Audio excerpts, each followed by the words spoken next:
বিসমিল্লাহির রহমানির রহিম। আসসালামু আলাইকুম প্রিয় শিক্ষার্থীরা, আশা করি তোমরা সবাই ভালো আছো।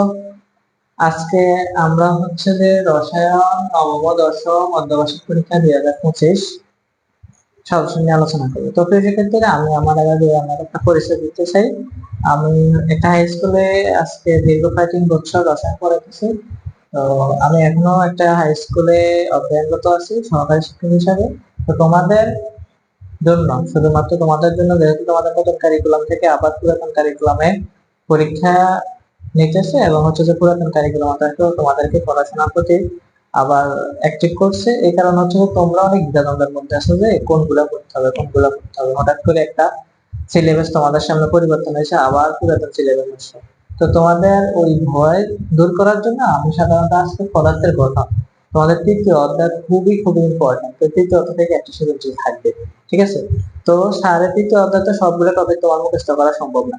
যে যে টপিক গুলো পরীক্ষার মধ্যে আসে, বারবার রিপিট হয়, সেই টপিক গুলো যদি তুমি ভালো করে করো, তাহলে তোমার পরীক্ষার মধ্যে অনায়াসে তুমি ভালো দেখতে পারবা, ভালো করতে পারবা। তো আমার যে 3 বছরের শিক্ষকতার যে একটা অভিজ্ঞতা, এবং হচ্ছে যে আজকে 4 বছর বাচ্চাদেরকে পড়াইতেছি, এবং 4 বছর তোমার বোর্ড প্রশ্ন অ্যানালাইসিস করছি, বোর্ড প্রশ্নগুলা তাদেরকে সলভ করে দিচ্ছি। তো আমার একটা যে অভিজ্ঞতা, ওই অভিজ্ঞতার আলোকে তোমাদের আজকের ক্লাসটা আমি সাজিয়েছি।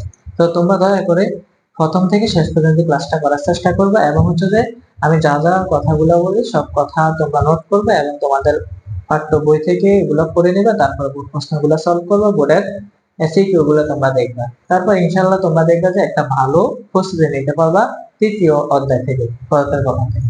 তো এখানে আমরা দেখো রসায়ন নবম এবং দশম দোনোজনের জন্য অর্ধবার্ষিক পরীক্ষা 2025। তো আমাদের প্রথম অধ্যায় পদার্থের গঠন। তো আমরা তোমাদের জন্য প্রত্যেকটা অধ্যায়ের এক একটা করে কি সাজেশন তোমাদেরকে দিয়ে দেবো, এবং তোমরা ওই সাজেশন মোতাবেক যদি করো, ইনশাআল্লাহ তোমরা পরীক্ষা ভালো কিছু করবা। তো এখানে আমাদের পরমাণুর মডেল সম্পর্কে আমাদেরকে সর্বপ্রথম পড়তে হবে। পরমাণুর মডেল আমরা জানি সাধারণত পরমাণুর মডেল দুইটা আছে, একটা হচ্ছে রাদারফোর্ড আর একটা হচ্ছে নিলস বোর। তো বোর পরমাণু মডেল এবং রাদারফোর্ড পরমাণু মডেল। রাদারফোর্ড পরমাণু মডেল খুব ইম্পর্টেন্ট। রাদারফোর্ড পরমাণু মডেল আমরা সম্পর্কে জানি। রাদারফোর্ডে কি বলছে? রাদারফোর্ডে বলছে যে পরমাণুর একটা কেন্দ্র আছে, কেন্দ্রটার নাম হচ্ছে নিউক্লিয়াস। নিউক্লিয়াসটার জায়গা অত্যন্ত ক্ষুদ্র। এটা আসলে অনেক বড় লং ডিস্টেন্স আলোচনা। তো আমি তো আজকে সাধারণ ক্লাস দিতেছি, আমি পুরোপুরি আলোচনা করতে চাই না। রাদারফোর্ডটা তোমরা পড়বা। আর বোর পরমাণু মডেল নিলস বোর 1913 সালে রাদারফোর্ড পরমাণু মডেল অনেক ভুল ত্রুটি ছিল। তো বোর পরমাণু মডেল অনেক সুন্দরভাবে ব্যাখ্যা প্রদান করছে যে এরকম রাদারফোর্ড পরমাণু মডেল কিন্তু ইলেকট্রন কিভাবে ঘুরবে সুনির্দিষ্ট ব্যাখ্যা প্রদান করতে পারে না, ঠিক আছে?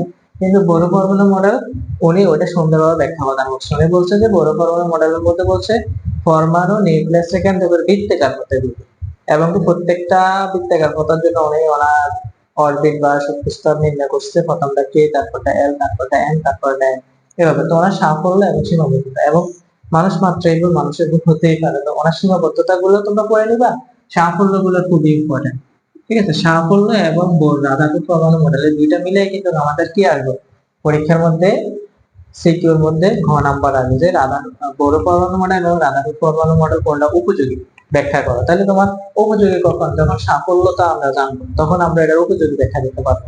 আর বোর পরমাণু মডেল পড়লে তো আমি এটা ভুল দুটি দেখবে।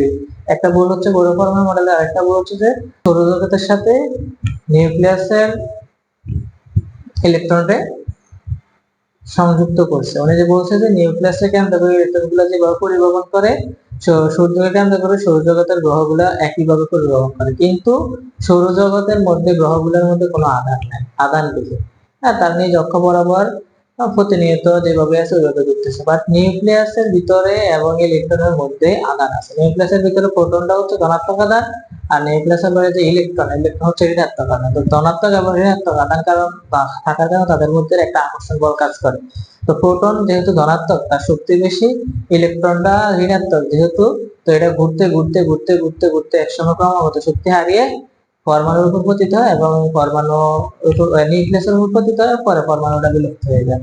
কিন্তু বাস্তব জগতে হচ্ছে যে আমাদের যে মহাবিশ্ব আছে, সৌরজগৎ আছে, ওই সৌরজগতের মধ্যে তো পৃথিবী ঘুরতে ঘুরতে ঘুরতে ঘুরতে সূর্যের উপরে যায় পড়ে না। তো ওনার এখানে অনেক ভুল ত্রুটি আছে, এবং ওনার অনেক সাফল্য আছে। কারণ উনি সর্বপ্রথম হচ্ছে যে নিউক্লিয়াস পরমাণু সম্পর্কে একটা সুন্দর ব্যাখ্যা প্রদান করা যে উনি বলে যে এখানে একটা কেন্দ্র আছে, কেন্দ্রটার নাম নিউক্লিয়াস, নিউক্লিয়াসের ভিতরে প্রোটন থাকে, নিউট্রন থাকে এবং বাইরে ইলেকট্রন থাকে।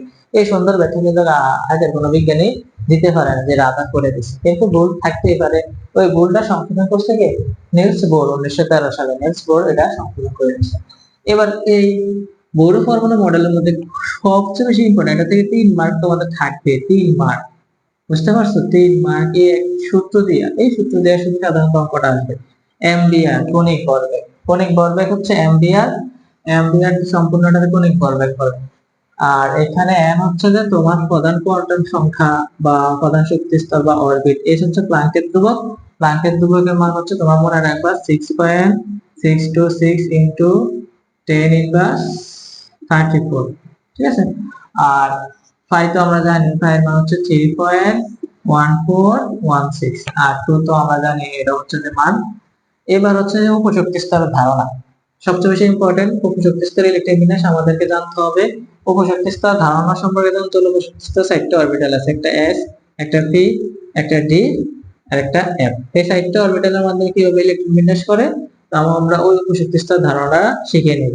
তারপর ইলেকট্রন বিন্যাসের নীতি, ইলেকট্রন বিন্যাসের নীতি কি? ইলেকট্রন বিন্যাসের নীতি আউবাউ নীতি বা মুন্ডের নীতি অনুযায়ী আমরা জানি যে যে অরবিটালের শক্তি বেশি সেই অরবিটালে ইলেকট্রন পরে প্রবেশ করে, এবং যে অরবিটালের শক্তি কম সেই অরবিটালে ইলেকট্রন আগে প্রবেশ করে। তো ইলেকট্রনের শক্তি নির্ণয় করার সূত্র হচ্ছে n+l।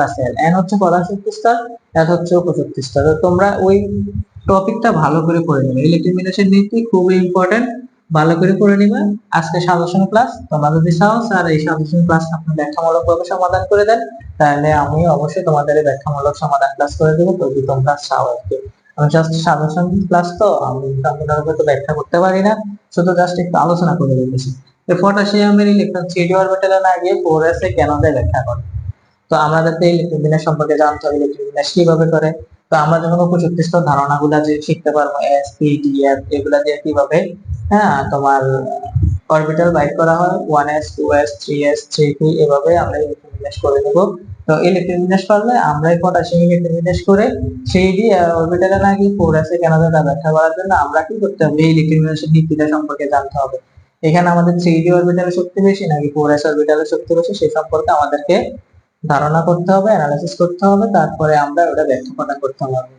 এরপরে ক্রোমিয়ামের ইলেকট্রন বিন্যাসের সাধারণ নিয়মের ব্যতিক্রম কেন ব্যাখ্যা করা। ক্রোমিয়ামের ইলেকট্রন বিন্যাসের একটু ব্যতিক্রম কেন ব্যাখ্যা করা। আমরা জানি প্রত্যেকটা অরবিটালের মধ্যে অর্ধপূর্ণ বা পরিপূর্ণ থাকতে চায়, ডি অরবিটাল আর পি অরবিটাল। পি অরবিটালের পরিপূর্ণ হচ্ছে 6 আর অর্ধপূর্ণ হচ্ছে 3, ডি অরবিটালের পরিপূর্ণ হচ্ছে 10, অর্ধপূর্ণ হচ্ছে 5। তো এটারও সম্পূর্ণরূপে বইয়ের মধ্যে খুব সুন্দরভাবে ব্যাখ্যা দেওয়া আছে, তোমরা পড়ে নিবা।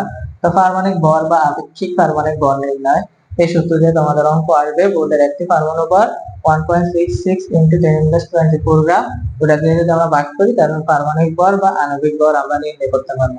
তো আশা করছি সেক্ষেত্রে পদার্থের গঠন থেকে তোমাদের যেখান থেকে সিকিউ প্রশ্ন করবে, যে স্কুলে বলো, শহর বলো, গ্রামে বলো, স্যারে যে সাজেশন দিচ্ছি ওই সাজেশনের উপর ভিত্তি করে পদার্থের গঠন থেকে প্রশ্ন আসবে। তোমরা নিশ্চিত করে তোমরা এই টপিক গুলো ভালো করে পড়ো, দেখবে ইনশাআল্লাহ তোমাদের অর্ধবার্ষিক পরীক্ষা এখনো প্যারা নেই। তো সবাই সুস্থ থাকবা, ভালো থাকবা, আল্লাহ হাফেজ।